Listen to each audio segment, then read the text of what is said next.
Hello friends, welcome to सफलता मंत्र। दोस्तों, आज शाम की क्लास में आप सभी लोगों का एक बार फिर से बहुत बहुत स्वागत है। और जैसा कि आप सभी को पता है, आपकी सुपर टेट की क्लासेस स्टार्ट हो चुकी हैं, जिसमें कि हम लोग कवर कर रहे हैं बहुत ही इंपॉर्टेंट अच्छे अच्छे टॉपिक्स। एक एक करके आपके सभी सब्जेक्ट के सभी टॉपिक्स कवर किए जाएंगे, उनके थ्योरी, प्रैक्टिस सेट और बाद में मॉक टेस्ट वगैरह भी सॉल्व कराए जाएंगे। तो अभी आपकी हिंदी की 2 क्लासेज हुई हैं, जिसमें हम लोगों ने वर्णमाला टॉपिक को कवर कर लिया है। आज की क्लास में दोस्तों आपको मिलेंगे बहुत ही अच्छे इंपॉर्टेंट क्वेश्चन समास के। हालांकि अभी हमने समास टॉपिक नहीं पढ़ाया है, लेकिन इसके पहले एक छोटा सा प्रैक्टिस सेट है। आपको देखना है आपको कितने समास आते हैं, कि आप इन क्वेश्चंस के आंसर दे सकते हैं। क्योंकि जब हम समास टॉपिक पढ़ लेंगे, उसके बाद आपको एक टफ प्रैक्टिस सेट दिया जाएगा। समास से कम 1 या 2 अंक जरूर आते हैं, चाहे आपका यूपी टेट हो। हालांकि सीटेट में भी इससे क्वेश्चन पूछे गए हैं। तो उम्मीद करते हैं आप लोग प्रत्येक क्वेश्चन को अच्छे से समझेंगे और आंसर करेंगे। जल्दी से चैनल को सब्सक्राइब कर लीजिए, बेल आइकन को प्रेस कर लीजिए और सुपर टेट की सभी क्लासेस को देखते रहिए। सुबह 6 बजे की लाइव क्लास जो हमारी करंट अफेयर की होती है, उसको भी देखना मत भूलिए। चलिए बढ़ते हैं पहले क्वेश्चन की ओर। तुरंत सभी लोग आंसर करिएगा। 30 क्वेश्चन है, बताइएगा कितने क्वेश्चन आपके सही हुए हैं। देवासुर में कौन सा समास है? देवासुर दिया गया, देव असुर। देव और असुर हमने आपको बताया था, जब भी बीच में आपको हाइफन इस प्रकार का डैश लगा हो, डैश ना लगा हो, उसके अर्थ में और निकल कर आ रहा हो। देव माने भगवान, असुर माने राक्षस, यानी कि देवता और राक्षस। इसमें समास कौन सा हो जाएगा? द्वंद्व समास। और हमेशा द्वंद्व समास में ही आता है, याद रखिएगा, और किसी में नहीं आता है। सीधे सीधे सी नंबर ऑप्शन सही हो जाएगा। बाकी आगे बढ़ते हैं क्वेश्चन नंबर 2 की ओर। अगला क्वेश्चन है, त्रिभुवन में कौन सा समास है? त्रिभुवन या त्रिभुवन दोनों ही रूपों में ले सकते हैं, लेकिन त्रिभुवन में आपको बताना है कौन सा समास है।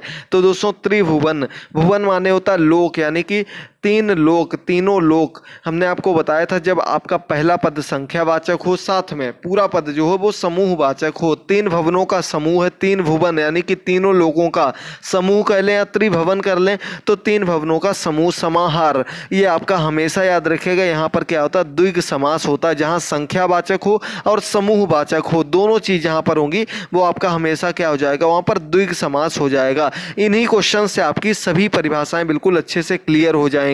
बस आप लोग क्वेश्चंस को समझिए और देखते रहिए कहां पर क्या सही रहेगा। अगला क्वेश्चन नंबर 3 है, नीलकंठ में कौन सा समास होगा? नीलकंठ कौन सा समास होगा? क्लियर हो गया आपका? नीला है कंठ जिनका, कंठ नीला किसका है? कंठ मतलब होता है गला, नीला कंठ किसका है? शंकर जी का। क्यों है? क्योंकि उन्होंने विष पी लिया था। तो नीलकंठ किसको कहते हैं? शंकर जी को कहते हैं। यानी कि यहाँ पर बहुब्रीय समास हो जाएगा। अब आप लोग कहेंगे बहुब्रीय क्यों हो जाएगा? बहुब्रीय इसलिए हो जाएगा, हमने आपको बताया था, जब भी दोनों पद प्रधान हो और उन दोनों पदों को मिला करके एक नया पद बने, यानी कि उसका अर्थ तीसरे पद में समाहित हो, जब भी तीसरा पद निकल कर आएगा सामने, वो आपका वहां पर क्या हो जाएगा? विशेष अर्थ निकल कर आएगा। तो वहां पर क्या हो जाएगा? बहुब्रीय समास हो जाता है। इसका आपका 3rd नंबर ऑप्शन सही हो जाएगा। 3rd नंबर क्वेश्चन का तुरंत सभी लोग आंसर करिएगा, ज्यादा समय नहीं ले रहे हैं। अगर चारों ऑप्शंस पढ़ेंगे फिर बताएंगे तो आपका ज्यादा समय लगेगा, क्योंकि इतना ज्यादा टाइम लेने वाला टॉपिक नहीं है। बाकी आगे जब आपको टफ क्वेश्चंस देंगे इसके, तब आपको बताएंगे। इसके अलावा संस्कृत में इनका समास विग्रह भी बहुत पूछा जाता है, उसकी भी क्लासेस स्टार्ट हो रही हैं, तो आप लोग जरूर सभी क्लासेस को देखते रहिए। क्वेश्चन नंबर 4, मृग नयन में कौन सा समास है? मृग नयन, मृग माने क्या होता है? हिरन होता है, नयन माने होता है आंखें। तो क्या दिया गया यहाँ पर? मृग नयन में समास आपको बताना है। आंखों की तुलना किससे की गई? हिरन से की गई है। जब भी आपको एक विशेषण दिया गया, एक विशेष दिया गया हो, जब भी आपको एक दूसरे से तुलना की गई हो, एक चीज की विशेषता बताई गई हो, आंखें कैसी? हिरन के समान बताई गई हैं, यहाँ पर आपका हो जाएगा कर्मधारय समास। याद रखिएगा, विशेषता विशेषण वाले में कर्मधारय समास होता है। बहुत अच्छा क्वेश्चन है। आगे बढ़ते हैं क्वेश्चन नंबर 5 पर। बहुत इजी क्वेश्चन है, माता पिता में कौन सा समास होगा? माता पिता में, माता डैश पिता, माता और पिता। तो माता और पिता, बीच में डैश लगा है और इसका विग्रह करने पर और निकल कर आ रहा है। जब भी और निकल कर आएगा शब्द, वहां हो जाएगा आपका द्वंद्व समास। 5 नंबर क्वेश्चन का 3rd नंबर ऑप्शन बिल्कुल सही हो जाएगा, क्लियर हो जाएगा। इजी क्वेश्चन है। क्वेश्चन नंबर 6, असुरासुर में कौन सा समास है? असुरासुर, असुरासुर का मतलब क्या होगा? असुरों का असुर, यानी कि असुरों का भी असुर जो हो, मेन असुर, उसमें उसके लिए हम कौन सा समास यहाँ पर देंगे? तो 6 नंबर क्वेश्चन है। 6 नंबर क्वेश्चन में क्या हो जाएगा? अव्ययीभाव समास। इसका आपका तो दोस्तों वैसे तो इस क्वेश्चन में असुरासुर यानी कि असुरों का असुर तो का आ रहा है, तो तत्पुरुष भी हो सकता है, लेकिन यहाँ पर आपका होगा द्वंद्व समास। असुर असुर असुर इस रूप में, सुर असुर, सुर भगवान को कहते हैं, असुर कहते हैं राक्षसों को, तो उस प्रकार से यहाँ पर द्वंद्व समास भी हो जाएगा। थोड़ा कंफ्यूजिंग क्वेश्चन है, इसको भी छोड़ देते हैं, बाद में आपको क्लियर कर देंगे। आप लोग कमेंट बॉक्स में बताइएगा कौन सा क्वेश्चन, कौन सा ऑप्शन आपको सही लग रहा है। क्वेश्चन नंबर 7, विशेषण और विशेष के योग से कौन सा समास बनता है? विशेषण और विशेष के योग से कौन सा समास बनता है? अभी हमने आपको ऊपर बताया था, उम्मीद करते हैं आपको याद होगा। जब भी आपको किसी एक पद की विशेषता बताई जाए, दूसरा विशेषण विशेष से होगा, तो विशेषण विशेष की बात हमेशा कर्मधारय समास में होती है। 7 नंबर क्वेश्चन का आपका पहला ऑप्शन बिल्कुल सही हो जाएगा। अब हम लोग आगे बढ़ते हैं क्वेश्चन नंबर 8 की ओर। सुख दुख में कौन सा समास होगा? सुख दुख डैश लगा हुआ है, सुख और दुख, तो यहाँ पर कौन सा समास हो जाएगा? ऑप्शन देखने की भी जरूरत नहीं है, इजी क्वेश्चन है, द्वंद्व समास हो जाएगा। इसका आपका पहला नंबर ऑप्शन बिल्कुल सही हो जाएगा, द्वंद्व समास। आगे बढ़ते हैं हम लोग क्वेश्चन नंबर 9 पर। पाप पुण्य में कौन सा समास होगा? माता पिता, दुख दुख, सुख, दिन रात, पाप पुण्य, इनमें हमेशा सभी में द्वंद्व समास होता है। जहां पर भी आपको और बीच में लग रहा हो और दोनों एक दूसरे से कनेक्टेड वर्ड लग रहे हो, वहां हमेशा आपका द्वंद्व समास ही होगा। अगला क्वेश्चन है दो राह में कौन सा समास होगा? क्या दिया गया? दो राह में। दो राह का मतलब क्या हो गया? जहां पर दो रास्ते हों, दो रास्ते जब होंगे वहां पर, तो हम उसको किस रूप में कहेंगे? दो रास्तों का समूह है, यानी कि आपका कहलाएगा द्विग समास के अंतर्गत हो गया। द्विग समास इजी है, ठीक है।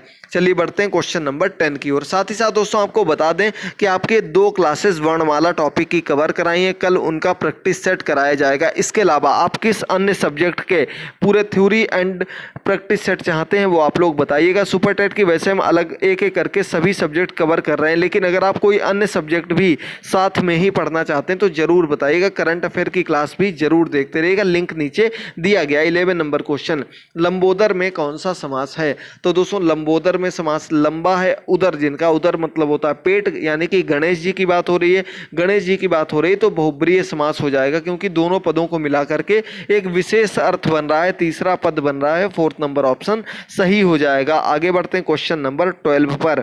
तो 12 नंबर क्वेश्चन है परमेश्वर में कौन सा समास होगा? किसमें? परमेश्वर में। परम ईश्वर, कैसे ईश्वर? परमेश्वर हैं, तो परमेश्वर में आपका समास निकल कर आ जाएगा कर्मधारय है। क्यों आ जाएगा? क्योंकि विशेषता बताई जा रही, ईश्वर में भी वो सबसे सर्वोच्च हैं, ईश्वरों में ईश्वर हैं, यानी कि कर्मधारय समास हो जाएगा। 3rd नंबर ऑप्शन सही हो जाएगा। आगे बढ़ते हैं क्वेश्चन नंबर 13 पर। एक दंत में कौन सा समास होगा? एक दंत की बात हो गई। एक दंत आप लोगों को पता होगा किसको कहते हैं? गणेश जी को कहते हैं एक दंत कहा जाता है, इसलिए यहां पर भी आपका बहुब्रीय समास हो जाएगा। 4th नंबर ऑप्शन बिल्कुल सही हो जाएगा। अगर आप लोग नेक्स्ट क्लास से कहेंगे तो चारों ऑप्शंस पढ़कर आपको उतना बीच में समय दे देंगे। वैसे ये इजी क्वेश्चन है, इनमें आपको 1 से 2 सेकंड से अधिक समय नहीं लगना चाहिए, इसीलिए उसी आधार पर आपको बता रहे हैं। क्वेश्चन नंबर 14, प्रतिभाव में कौन सा समास होगा? प्रतिभाव, प्रति आ गया है, प्रति कैसा शब्द होता है? इस प्रकार के शब्द जो होंगे वे आपके सभी अव्यय शब्द के अंतर्गत आते हैं। तो अव्यय शब्द में आते हैं तो ये आपका अव्यय भाव समास के अंतर्गत आ जाएगा। प्रति लगा हुआ, प्रतिदिन, प्रतिभाव, प्रति एक, ये सब चीजें आपके आ जाएंगी अव्यय भाव समास के अंतर्गत। इसके अलावा आगे आपको अन्य उदाहरण बताते चल रहे हैं, देखते रहिएगा, समझते रहिएगा। यहीं से आपकी सभी परिभाषाएं क्लियर हो जाएंगी, बार बार आपको परिभाषाएं पढ़ाने की जरूरत नहीं पड़ेगी, बस क्लास को एंड तक जरूर देखते रहिएगा। कन्यादान में कौन सा समास होता है? कन्यादान यानी कि कन्या का दान, क्या किया जा रहा? कन्या का दान किया जा रहा। तो जब कन्या का दान किया जा रहा है तो यहां पर क्या हो जाएगा? जब भी 2 पदों के बीच में आपको कारक चिन्ह का लोप लग रहा हो तो कारक चिन्ह का लोप वहां पर होता है जहां तत्पुरुष समास होता है। सो 15 नंबर क्वेश्चन का आपका पहला ऑप्शन बिल्कुल सही हो जाएगा। अब हम लोग बढ़ेंगे क्वेश्चन नंबर 16 की ओर। देश रक्षा में कौन सा समास होगा? यह भी इजी है। देश रक्षा यानी कि देश की रक्षा, किसकी रक्षा है? देश की रक्षा है। की आ गया बीच में, की क्या होता है? ये सभी आपके कारक चिन्ह होते हैं। कारक टॉपिक पढ़ाएंगे, उसमें आपको ये सभी चीजें बताई जाएंगी। तो कारक चिन्ह में जब आ जाएगा तो ये आपका तत्पुरुष समास ही हो जाएगा क्वेश्चन नंबर 16 का। समझ गए होंगे आप लोग अच्छे से। आगे बढ़ते हैं क्वेश्चन नंबर 17 पर। तो 17 नंबर क्वेश्चन है, चतुर्मुख में कौन सा समास है। दोस्तों यहाँ पर समास लिखा हो चतुर्मुख, कैसे हैं, चार मुख हैं, चार मुख हैं, तो चतुर्मुख में आपका समास कौन सा हो जाएगा, जल्दी से बताएगा। चतुर्मुख किसको कहा जाता है, ये आपका सही ऑप्शन हो जाएगा 4th number option, Brahma ji को कहा जाता है। तो ये बहुब्रीय समास के अंतर्गत आ जाएगा, 4th नंबर ऑप्शन सही हो जाएगा। आप लोग इसमें द्विग समास मत करके आइएगा, द्विग समास नहीं होता क्योंकि विशेष अर्थ निकल कर आ रहा है। ब्रह्मा जी के चार मुंह होते हैं इसलिए उनको चतुर्मुख कहा जाता है।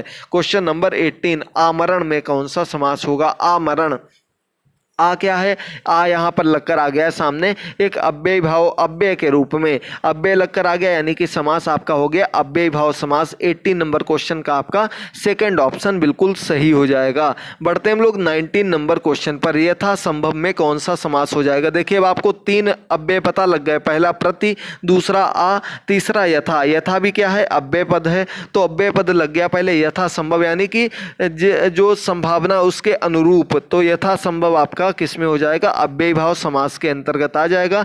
3rd नंबर ऑप्शन बिल्कुल सही हो जाएगा। अगला सबसे कंफ्यूजिंग है, पीतांबर में कौन सा समास हो जाएगा। पीतांबर में समास पूछा गया, अलग अलग जगह आपने अलग अलग समास देखे होंगे। तो पीतांबर में, पीले हैं वस्त्र जिसके, तो पीले वस्त्र किसके होते हैं, तो ये माना जाता है कि कृष्ण जी के होते हैं। तो यहाँ पर बहुब्रीय समास हो जाएगा पीतांबर में। और साथ ही साथ कहीं कहीं आपको पीले वस्त्र, वस्त्र कैसे हैं, पीले, यानी कि उनकी विशेषता बताई जा रही है। तो वहाँ पर कौन सा समास हम लोग कर देते हैं, वहाँ पर आपका जो कर्मधारय समास होता वो भी कहीं कहीं दिया रहता, लेकिन बहुब्रीय ज़्यादा आपको देखने को मिलता है।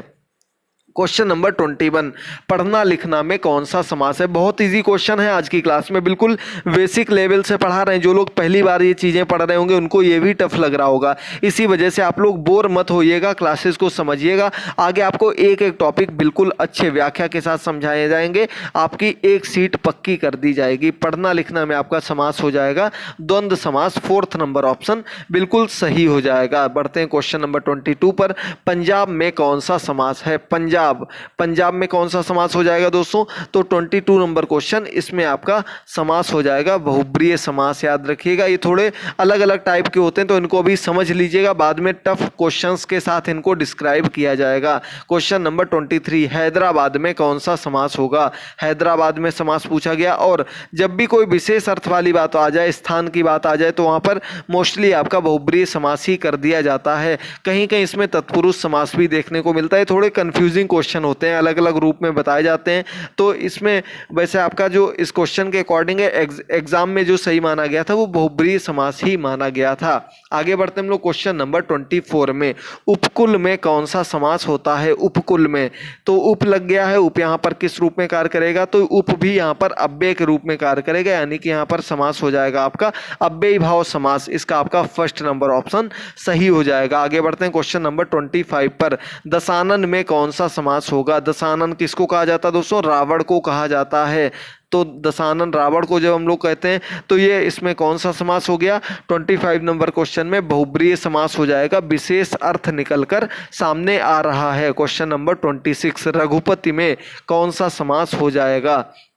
रघुपति में, क्वेश्चन नंबर 26, और रघुपति में भी आपका बहुब्रीय समास हो जाएगा। भगवान की बात हो रही है और विशेष अर्थ के रूप में निकल कर आ जाएगा। राम जी को कहा जाता है रघुपति, तो इसका आपका 4th नंबर ऑप्शन सही हो जाएगा। आगे बढ़ते हैं क्वेश्चन नंबर 27 पर, नील कमल में कौन सा समास होगा।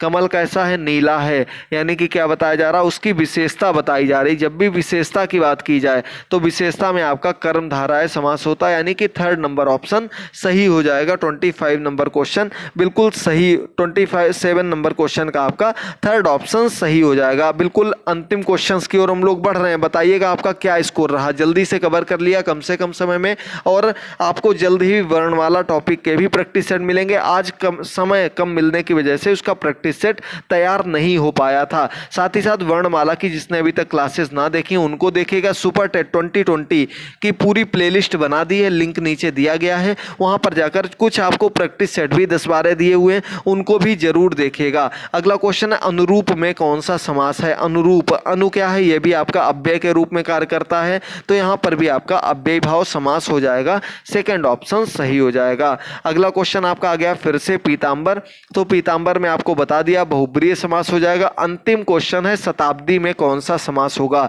30 नंबर क्वेश्चन है शताब्दी। शताब्दी में आपका समास हो जाएगा द्विग समास, क्योंकि संख्यावाचक भी है और समूहवाचक भी है। तो ये 30 क्वेश्चंस पूरे कंप्लीट हुए और बताइएगा कितने क्वेश्चंस आपके सही हुए हैं। इसी प्रकार की अन्य क्लासेस को पाने के लिए चैनल को सब्सक्राइब कर लीजिए। नीचे डिस्क्रिप्शन बॉक्स में जाकर के आप सीटेट की, करंट अफेयर की सभी क्लासेस को देख सकते हैं और ऐसे ही अन्य सब्जेक्ट की क्लासेस भी आपके लिए जल्द ही स्टार्ट करेंगे। तब तक के लिए थैंक यू दोस्तों, गुड बाय, टेक केयर।